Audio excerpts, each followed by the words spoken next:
میرے آقا علیہ الصلوۃ والسلام خوش ہیں، دریائے کرم جوش میں ہے میرے آقا علیہ الصلوۃ والسلام کا۔ میرے آقا علیہ الصلوۃ والسلام نے ارشاد فرمایا، اے عائشہ آج جو پوچھنا چاہتی ہو پوچھ لو۔ اے عائشہ آج آپ کو اجازت ہے، جو مجھ سے پوچھنا چاہتی ہو وہ پوچھ لو۔ میرے عزیزو دیکھیے کیسا علم ہے میرے آقا کا۔ میرے آقا علیہ الصلوۃ والسلام کہہ رہے ہیں، عائشہ جو پوچھنا چاہتی ہو پوچھ لو۔ عزیزان گرامی، اب پوچھنے والا تو کچھ بھی پوچھ سکتا ہے، کچھ بھی پوچھ سکتا ہے۔ اب ایسی بات وہی تو کہہ سکتا ہے کہ جس کے پاس میں ہر چیز کا علم ہو۔ عزیزان گرامی، جس کے پاس میں اگر ہر چیز کا علم نہیں ہے تو وہ ایسی بات کیسے کہہ سکتا ہے؟ اگر اس کے پاس میں ہر چیز کا علم ہے تو وہی تو کہہ سکتا ہے کہ جو پوچھنا ہے پوچھ لو۔ میرے آقا علیہ الصلوۃ والسلام نے ارشاد فرمایا، اے عائشہ آج جو پوچھنا چاہتی ہو پوچھ لو۔ عزیزان گرامی، میرے آقا علیہ الصلوۃ والسلام نے جیسے ہی اتنا ارشاد فرمایا، اے عائشہ جو پوچھنا چاہتی ہو پوچھ لو، عزیزان گرامی، حضرت عائشہ صدیقہ رضی اللہ تعالی عنہا عرض کرتی ہیں، یا رسول اللہ میں اپنے بابا سے پوچھ آؤں کہ آپ سے کیا پوچھنا ہے؟ میں اپنے بابا سے مشورہ نہ کر آؤں؟ یعنی اپنے بابا حضرت ابو بکر صدیق سے میں مشورہ کر آؤں؟ میرے آقا نے اجازت دی، اے عائشہ جاؤ، اجازت ہے آپ کو مشورہ کر لیجئے۔ عزیزان گرامی، حضرت عائشہ صدیقہ رضی اللہ تعالی عنہا دوڑی دوڑی آئیں اپنے بابا کے پاس، یعنی حضرت ابو بکر صدیق کے پاس میں آئیں۔ آنے کے بعد کہتی ہیں، اے میرے بابا جان، اے میرے بابا جان ابو بکر صدیق سنیے، آقا علیہ الصلوۃ والسلام نے مجھ سے ارشاد فرمایا ہے، اے عائشہ آج جو پوچھنا چاہتی ہو پوچھ لو۔ تو میرے بابا آپ مجھے بتائیے میں آقا کریم سے کیا پوچھوں؟ آقا کریم سے کیا پوچھوں؟ آپ مشورہ دیجئے۔ تو میرے آقا علیہ الصلوۃ والسلام کی شان دیکھیے، حضرت ابو بکر صدیق میرے آقا علیہ الصلوۃ والسلام کے یار غار ہیں۔ حضرت ابو بکر صدیق میرے آقا کے بہت ہی پیارے صحابی ہیں۔ عزیزان گرامی، حضرت ابو بکر صدیق نے آقا سے دل و جان سے محبت کی۔ حضرت ابو بکر صدیق کہتے ہیں، میری بیٹی عائشہ جاؤ نبی کریم کے پاس جاؤ، اور جانے کے بعد نبی کریم نے کہا ہے کہ جو پوچھنا ہے پوچھ لو۔ تو نبی کریم سے یہ پوچھنا کہ یا رسول اللہ جب آپ معراج میں گئے، آپ اللہ رب العزت کے سامنے حاضر ہوئے، یعنی آپ نے اللہ رب العزت سے ملاقات کی، تو اللہ اور آپ کے درمیان جو راز و نیاز کی باتیں ہوئیں، ان کچھ باتوں میں سے کچھ باتیں بتا دیجئے جو راز و نیاز کی باتیں ہوئیں۔ کیونکہ میرے عزیزو، معراج میں میرے آقا علیہ الصلوۃ والسلام گئے تو اللہ رب العزت نے آقا علیہ الصلوۃ والسلام کو 3 طرح کے علم عطا کیے۔ ایک تو وہ علم کہ آقا علیہ الصلوۃ والسلام نے دنیا والوں کو آ کر کے بتا دیا، اور ایک وہ علم کہ اللہ اکبر آقا علیہ الصلوۃ والسلام نے اپنے سینے میں رکھا، اور ایک وہ علم کہ اللہ اس کے رسول کے علاوہ کوئی نہیں جانتا۔ عزیزان گرامی، تو حضرت عائشہ سے حضرت ابو بکر صدیق نے کہا، بیٹی نبی کریم سے جا کر کے پوچھو کہ راز و نیاز کی باتیں ہوئی تھیں، ان باتوں میں سے کوئی ایک بات بتا دیجئے۔ حضرت عائشہ صدیقہ دوڑی دوڑی آئیں۔ آنے کے بعد اللہ اکبر، حضرت عائشہ صدیقہ عرض کرتی ہیں، اے میرے آقا یا رسول اللہ میں آپ سے یہ پوچھنا چاہتی ہوں کہ آپ جب معراج میں گئے اور اللہ اور آپ کے درمیان میں جو راز و نیاز کی باتیں ہوئیں، ان باتوں میں سے کوئی ایک بات بتا دیجئے۔ تو میرے آقا علیہ الصلوۃ والسلام نے ارشاد فرمایا، اے عائشہ میں یہ باتیں کسی کو نہیں بتاتا، لیکن جب میں نے آپ سے کہا ہے کہ جو پوچھنا ہے پوچھ لو تو سن لو، میں آپ کو بتانا چاہتا ہوں۔ میرے آقا نے ارشاد فرمایا، اے عائشہ سنو، جب میں معراج میں گیا، جانے کے بعد اللہ اور میرے درمیان راز و نیاز کی باتیں ہوئیں، تو سنو ان راز کی باتوں میں سے ایک بات یہ ہے کہ اللہ نے ارشاد فرمایا کہ اگر کوئی انسان دنیا میں کسی کے ٹوٹے ہوئے دل کو جوڑ دے تو اللہ اسے بے حساب جنت عطا کرے گا، اللہ اسے جنت کا حقدار بنا دے گا۔ اگر کوئی دنیا میں کسی کا ٹوٹا ہوا دل جوڑ دے تو اللہ اسے جنت کا حقدار بنا دے گا۔ تو حضرت عائشہ صدیقہ دوڑی گئیں، جانے کے بعد اپنے بابا حضرت ابوبکر صدیق کے پاس میں خوشی دوڑی گئیں۔ اللہ اکبر۔ حضرت ابوبکر صدیق نے پہلے ہی کہا تھا اے میری بیٹی میں آپ کو یہ مشورہ تو دے رہا ہوں، لیکن جیسے ہی نبی کریم آپ کو وہ بات بتائیں تو سب سے پہلے مجھے آ کر کے بتانا۔ اس لیے حضرت عائشہ صدیقہ آقا سے سن کر دوڑی گئیں اپنے بابا کے پاس، حضرت ابوبکر صدیق کے پاس۔ جانے کے بعد میں کہتی ہیں میرے بابا ابوبکر صدیق آقا نے بتا دیا ہے۔ حضرت ابوبکر صدیق کہتے ہیں بیٹی کیا بتایا آقا نے؟ تو حضرت عائشہ کہتی ہیں میرے بابا جان نبی کریم نے بتایا ہے کہ اللہ رب العزت نے معراج کی رات میں نبی کریم سے یہ ارشاد فرمایا کہ اگر کوئی دنیا میں کسی کا ٹوٹا ہوا دل جوڑ دے تو اللہ اسے جنت کا حقدار بنا دے گا۔ حضرت عائشہ خوش ہیں تو حضرت عائشہ صدیقہ کہتی ہے میرے بابا جان نبی کریم نے یہ کہا ہے کہ اگر دنیا میں کوئی کسی کا ٹوٹا ہوا دل جوڑ دے تو اللہ اسے جنت کا حقدار بنا دے گا۔ حضرت ابوبکر صدیق نے اتنا سنا تو آنکھ میں آنسو آ گئے۔ اللہ اکبر۔ حضرت عائشہ کہتی ہیں میرے بابا جان آپ پریشان کیوں ہو گئے؟ میں نے کوئی ایسی بات تو نہیں بتائی ہے، آپ نے تو مجھ سے کہا تھا کہ جو نبی کریم بتائیں تو وہ پہلے مجھے آ کر کے بتانا، اس لیے میں نے آپ کو پہلے آ کر کے بتایا ہے۔ آپ کی آنکھوں سے آنسو کیوں نکل پڑے؟ آپ رونے کیوں لگے؟ یہ تو بڑی پیاری حدیث پاک ہے، یہ تو آپ کو سن کر خوش ہونا چاہیے تھا، لیکن آپ رونے کیوں لگے؟ تو حضرت ابوبکر صدیق کہتے ہیں بیٹی اے عائشہ تم نے حدیث کا ایک رخ دیکھا ہے، دوسرا رخ نہیں دیکھا۔ اے میری بیٹی نبی کریم نے یہ کہا ہے کہ اگر کوئی کسی کا ٹوٹا ہوا دل جوڑ دے تو اللہ اسے جنت کا حقدار بنا دے گا۔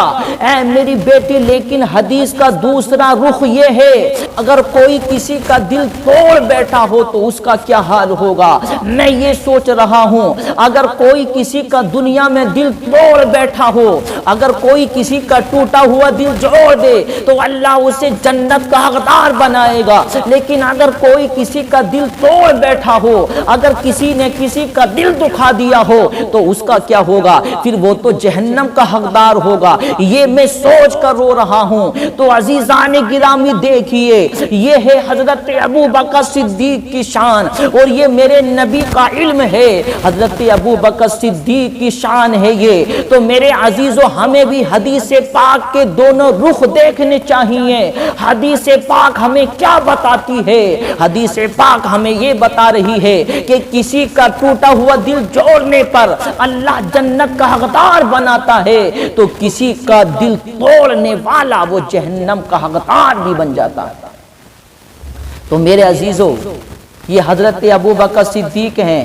میرے آقا علیہ الصلوۃ والسلام کے پاس میں حضرت عائشہ صدیقہ پوچھ کر کے آئیں تو میرے آقا مسکرائے۔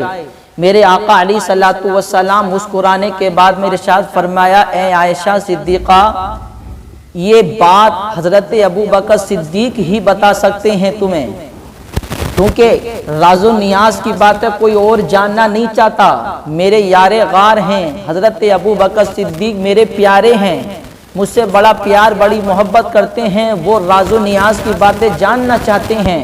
تو عزیزان گرامی دیکھیے حضرت ابوبکر صدیق نے کیسی بات پوچھی، اور میرے عزیزو دیکھیے یہ بات حضرت ابوبکر صدیق نے حضرت عائشہ سے پوچھوائی تو میرے عزیزو یہ حدیث پاک سب کو معلوم ہو گئی، یہ حدیث پاک سب کو معلوم ہو گئی، سب کو اس حدیث پاک کا علم بھی ہو گیا۔ تو میرے عزیزو دیکھیے کسی کا دل توڑنا یہ بہت بڑا گناہ ہے، کسی کا ٹوٹا ہوا دل جوڑنا، کسی کے دل کو سہارا دینا یہ تو بہت اچھی بات ہے، اللہ خوش ہوتا ہے، لیکن میرے عزیزو کسی کا دل توڑنا یہ بھی بہت بڑا گناہ ہے۔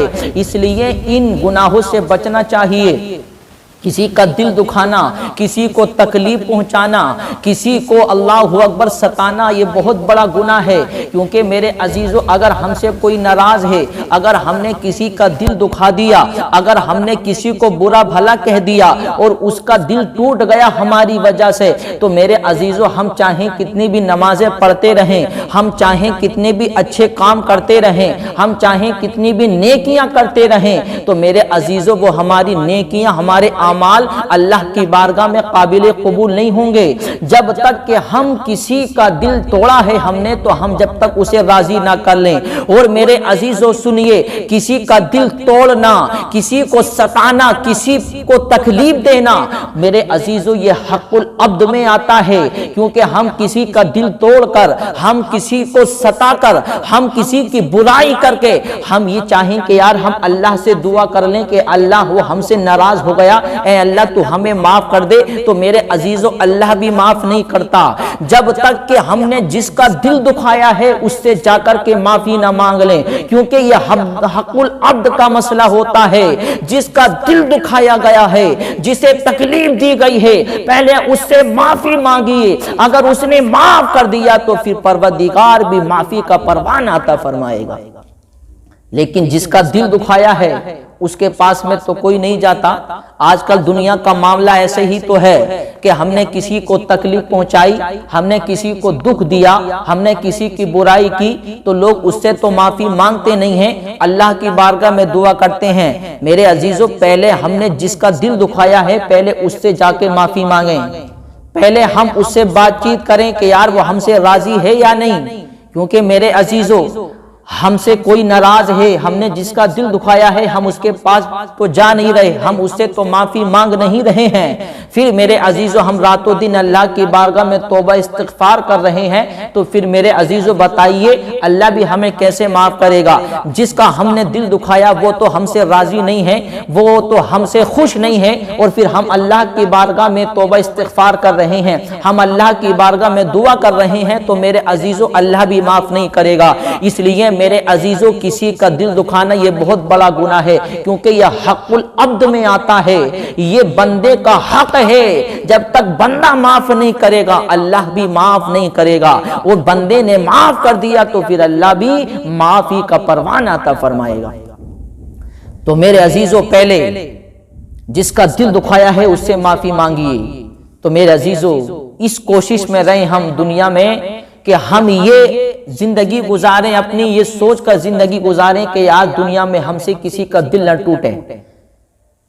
کیونکہ میرے عزیزو ہم رات و دن عبادت بھی کر رہے ہیں، اللہ کی بندگی بھی کر رہے ہیں، اور ہم سے کوئی ناراض ہے اور ہم نے کسی کا دل دکھا دیا، ہم نے کسی کو تکلیف پہنچا دی، تو میرے عزیزو یہ عبادتیں اور ہماری نیکیاں بیکار ہیں۔ تو ہم اپنی زندگی گزاریں تو میرے عزیزو یہ سوچ کر کہ آج جب تک ہم دنیا میں رہیں تو اللہ کی عبادت کرتے رہیں، لیکن ہم سے کسی کا دل نہ ٹوٹے، ہماری وجہ سے کسی کا دل نہ ٹوٹے، ہماری وجہ سے کسی کو تکلیف نہ پہنچے، ہماری وجہ سے کوئی پریشان نہ ہو۔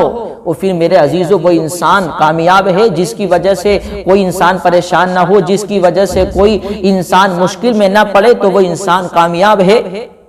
اس لیے تو ہمارے بزرگ بھی فرماتے ہیں کہ انسان کو بس اس کوشش میں رہنا چاہیے اپنی زندگی گزارے تو یہ سوچ کر کے زندگی گزارے کہ یار ہماری وجہ سے کوئی تکلیف میں نہ پڑے، ہماری وجہ سے کوئی مشکل میں نہ پڑے، ہماری وجہ سے کوئی اللہ کی بارگاہ میں رو کر کے دعا نہ کرے، کیونکہ یہ سوچ کر زندگی گزاریں کہ یار ہماری وجہ سے کسی کی آنکھ میں آنسو نہ آئے۔ کیونکہ اگر ہماری وجہ سے اگر کسی کی آنکھ میں آنسو آ گیا تو میرے عزیزو وہ آنسو اللہ کی بارگاہ میں بڑی اہمیت رکھتا ہے، وہ اللہ کی بارگاہ میں بڑی قدر رکھتا ہے۔ کیونکہ میرے عزیزو کسی کا دل توڑا جاتا ہے اور وہ اللہ کی بارگاہ میں جب دعا کرتا ہے تو مظلوم کی دعا رد نہیں کی جاتی، کیونکہ حدیث پاک کے اندر آتا ہے کہ 3 لوگ ایسے ہیں جن کی دعا ٹالی نہیں جاتی بلکہ اللہ ان کی دعا کو ضرور قبول فرماتا ہے۔ حدیث پاک میں آتا ہے کہ 3 لوگوں کی دعا رد نہیں ہوتی، 3 لوگوں کی دعا اللہ ضرور قبول فرماتا ہے۔ ان میں سے پہلا مسافر سفر کرنے والا اللہ کی بارگاہ میں دعا کرے تو اللہ اس کی دعا کو رد نہیں کرتا بلکہ اللہ اس کی دعا کو ضرور قبول فرماتا ہے۔ تو میرے عزیزو، ہم سفر کرتے رہتے ہیں، اکثر ہمارے نوجوان بھائی سفر کرتے رہتے ہیں، لیکن سفر کا آج کل معاملہ تو ایسا ہے کہ سفر میں گئے اور گاڑی میں بیٹھے اپنے کانوں میں ہیڈ فون لگائی، گانے سننے شروع کر دیے۔ میرے عزیزو، ہم سفر کرتے ہیں تو کم سے کم ہمیں دعا کرنی چاہیے، کیونکہ میرے آقا نے فرمایا کہ سفر میں جانے والا انسان جب دعا کرتا ہے تو اس کی دعا قبول ہوتی ہے، اس کی دعا رد نہیں کی جاتی بلکہ اس کی دعا کو اللہ ضرور قبول فرماتا ہے۔ تو جب آپ سفر کریں تو اپنے لیے بھی دعا کریں، اپنے گھر والوں کے لیے بھی دعا کریں، اپنے دوستوں کے لیے بھی دعا کریں، اپنے رشتہ داروں کے لیے بھی دعا کریں، کیونکہ مسافر کی دعا رد نہیں ہوتی۔ مسافر اگر سچے دل سے اللہ کی بارگاہ میں دعا کر دے تو اللہ اس کی دعا کو ضرور اپنی بارگاہ میں قبول فرماتا ہے۔ تو سفر کرے تو ہم دعا کیا کریں، لیکن آج کل تو ایسا معاملہ ہے کہ سفر میں جاتے ہیں تو لوگ گانے سننے میں مشغول ہو جاتے ہیں۔ کیا دعا، کوئی مطلب نہیں ہے دعا سے، جبکہ میرے عزیزو دعا کرنی چاہیے۔ تو پہلا انسان مسافر کہ اللہ اس کی دعا کو رد نہیں کرتا بلکہ اللہ اس کی دعا کو اپنی بارگاہ میں قبول فرماتا ہے۔ اور دوسرا والدین کی دعا بھی اللہ رد نہیں کرتا بلکہ والدین کی دعا بھی اللہ اولاد کے حق میں قبول فرماتا ہے۔ تو میرے عزیزو، یہ والدین ہیں، والدین چاہیں کیسے بھی ہوں لیکن اپنی اولاد کے حق میں جب دعا کرتے ہیں تو اللہ دعا کو رد نہیں کرتا بلکہ اللہ دعا کو قبول فرماتا ہے۔ والدین کی دعا کو اللہ ضرور قبول فرماتا ہے، تو والدین کو بھی چاہیے کہ اپنی اولاد کے لیے دعائیں کیا کریں۔ والدین کی دعا رد نہیں ہوتی بلکہ والدین کی دعا اللہ ضرور قبول فرماتا ہے۔ اور میرے عزیزو، تیسرا انسان مظلوم، یعنی جس پر ظلم کیا گیا ہو، جسے ستایا گیا ہو، جسے مارا گیا ہو، جس کے اوپر ظلم کیا گیا ہو، مظلوم کی دعا بھی اللہ قبول فرماتا ہے، مظلوم کی دعا بھی رد نہیں ہوتی۔ تو میرے عزیزو دیکھیے، مظلوم جسے ستایا گیا ہو تو اس لیے کسی پر ظلم نہیں کرنا چاہیے، وہ بھی اگر کوئی اسے ستاتا ہے وہ اللہ کی بارگاہ میں دعا کرتا ہے تو اس کی دعا اللہ کی بارگاہ میں رد نہیں ہوتی بلکہ اللہ اس کی دعا کو اپنی بارگاہ میں ضرور قبول فرماتا ہے۔ تو میرے عزیزو، اس لیے کسی کا دل نہیں دکھانا چاہیے، کسی پر تکلیف نہیں پہنچانی چاہیے، کسی کو تکلیف نہیں پہنچانی چاہیے، کیونکہ مظلوم جب اللہ کی بارگاہ میں ہاتھوں کو اٹھاتا ہے اور پھر فرمایا جاتا ہے، میرے آقا نے بھی ارشاد فرمایا کہ مظلوم کی آہ سے بچو۔ مظلوم کی آہ بڑا اثر رکھتی ہے، جب اس کے دل سے آہ نکلتی ہے تو وہ ڈائریکٹ اللہ تک پہنچتی ہے۔ اس لیے میرے عزیزو، دنیا میں ہم اپنی زندگی گزاریں تو یہ سوچ کر گزاریں کہ یار ہماری وجہ سے کسی کا دل نہ دکھے، ہماری وجہ سے کوئی پریشان نہ ہو۔ اگر ہماری وجہ سے کوئی پریشان ہے اور ہم رات و دن اللہ کی عبادت کر رہے ہیں تو ایسی عبادتوں سے کوئی فائدہ نہیں ہے۔ اور اگر ہم سے دنیا میں سب خوش ہیں تو اللہ بھی خوش ہوگا اور ہماری عبادت بھی اللہ کی بارگاہ میں قبول ہو جائے۔